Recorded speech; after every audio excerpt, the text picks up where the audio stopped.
Hi everyone. Now I'm going to be tying this fly here. Now I've actually got a version of this nymph on YouTube, and believe it or not, just yesterday I got a message from Scott. I mentioned his first name, Scott, and Scott basically sent me a photograph of the nymph I've actually got on YouTube, which I'll put a link below the video so you can go to it, of an olive version of this fly. Now I mean, I keep running out. I run out of these patterns. When I'm fishing, especially these wee tungsten bead nymphs, you tend to either wear them out or they go up a tree or get stuck in a branch or a stone below the surface. So you do get through them, but they catch loads of fish. And I'll tell you what Scott said. He said, I attached a photo of a nymph from one of your videos, which has become my go-to nymph. Amazing for wild brown trout. Now, that was Scott. Now, I'll put a picture of Scott, doesn't mind, but I'll put a picture up of Scott's flies to show you. Now, this is three patterns, or three of the one that's on YouTube just now. And it's a very simple fly. It's very mobile, catches, it's a great fly. Now, it just happened that I need to tie some, obviously. Which I got to do regular, but I got a packet of the large CDC. This is a premium CDC from our Ultra Select from Pardo or Premier Angling Supplies. This is called the Dark Pardo. Now it's a lovely colour, perfect for one or two nymphs. You can see you've got a kind of light and a dark type colour mix. It's like a cinnamon, but I'd probably say it's very close to the cinnamon. But Pat's feathers, I don't know if you ever see these feathers of his, they're big. You can see they're huge, and you can tie, it's amazing what you can get out of these flies. Now for floating flies and for dries they're absolutely brilliant, but they're very good for nymphs. And there's 2 or 3 ways you can actually use these feathers, especially with Pats. If you've got the long stuff, but if you've got short stuff, you tie it like, I think I did it as a dubbin, I can't remember, or if I wound it up. In the last video, I need to have a wee look, but there's quite a few different ways you can actually use the CDC. You can use it as a dubbin, as I say. You can cut away the fibre from the base of the feather and use the tip as a hackle or as a small false hackle like I use in this nymph. And that's the way I'm going to tie it. So I'm going to zoom in so you can obviously see what I'm doing.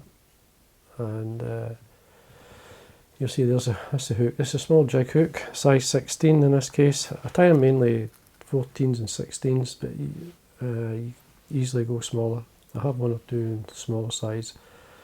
But anyway, this is a size 16. You can see the wee bead I'm using.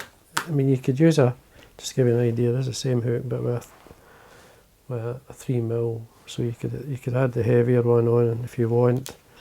I like the 3mm one, the size 14, and this is a 2.4 or 2.5.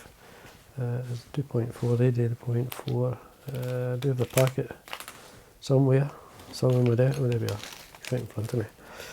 This is the one I'm using. Now these are slotted beads, but honestly you don't need to have the slotted beads. A normal bead will work just the same, but whatever you can get. So I'm using a brown Uni-Thread 80. It's a dark brown. I'm just starting at the bead itself. I'm going to quickly run it down to the point where it just starts to come round the bend and remove the waste. Now I do like this case a Coq-de-Leon fibre. Now this is make sure I get the name right. I'll show you. I'll actually put it up so you can see it. It's called Fiery Ginger. Now this is the Coq-de-Leon Bronze Saddle Fiery Ginger. Now you can see it all there, but I'm sure maybe I showed you before I zoomed in. There's a colour there, just suits this pattern. Now, a few fibres, don't be shy. I like a good tail on the fly. Just bring them 90 degrees out and the tips will line up, and when they do that, just tail them off. You're looking for a tail length around about the shank length. So just catch it on the top, keeping the hold of the tail fibres, come underneath with a turn. And then just pull lightly towards the eye of the hook and do a turn on top. Now what that does It basically slightly opens the fibre. There's a kind of broken one here. Just going to cut this away. Then trim it the full length of the body, just right up at the bead, because I'm going to bulk it up, so that'll just help do that. Now the rib of the fly, you could use a wire, or in this case I use not much left of this now. This is the yellow and the neon thread, the 10 thread from Uni. It's a really good thread. I wax it, I always run the wax through it, make it tacky. It's nice and bright, it's a kind of very nylon-like fibre, but it's shiny. I do like it. Now I'm just going to take the thread up just to tidy things. And then come back down. Now as I say, you can take the different ways of doing this fly, but I'm going to remove the fibres and then keep the tips for the sweet tuft at the top, or in this case when it flips round it will actually be the legs underneath. But I like to cut these fibres away from the stem rather than tear them off. Do it both sides. Now you'll not need both sides, but yeah, keep a hold of this fibre because it's a dubbing. So we're going to dub the body with. It's very easy to dub as well. I'm just going to offer it to the thread. Obviously bring the thread to the point here, back down to the tail. You just offer it to the side of the thread. The anchor point is your finger and thumb, and my right hand obviously, I just spin the one way. Just spin it the one way, keeping the anchor point where the dubbing is, so that it twists to that point. And then what you do is you slide it up, and then you get it to, you want the anchor point then to be on the hook. So you do a turn so then it starts to catch, so you can tighten to that, and then you can just build it up, all the way up, and don't be shy with it. Leave enough room for your legs. Now you can, if you want, you can trim this a wee bit. So you can trim it down, you get a nice and a lovely body. Just take your time, take your thread out of the way.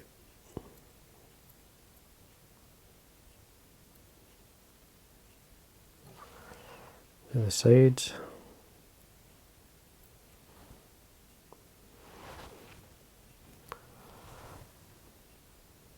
Just get a nice shape. There we go. Then you want to rub your body. Now I usually like to do a straight turn at the back, and then we just work our way up through.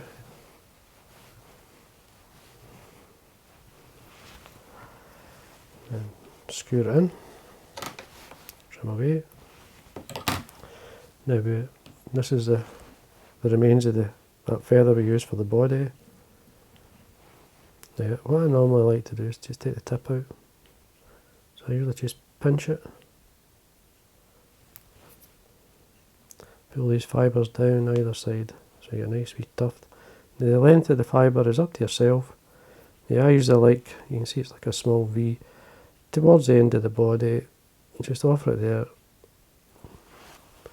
The legs are on top because you want to remember when you've got a jig hook, what happens is it will turn round in the water because of the way it is. Now I usually take it to the bead, fold it back, and trim this away.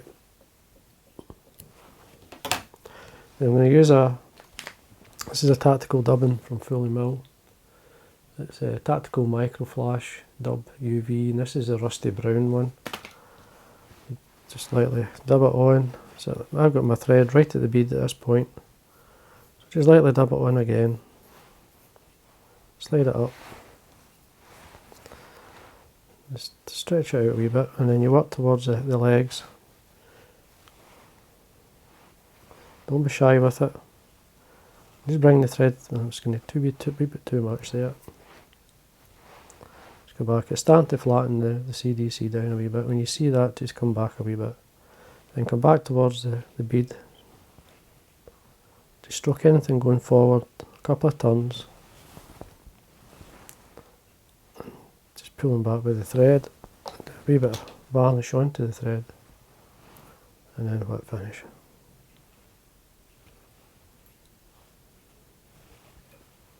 A couple of fibres there getting caught. Just take them away. You could probably drop more varnish on there. And there we are. Now I'm just going to bring out some of the flash, so hold the CDC.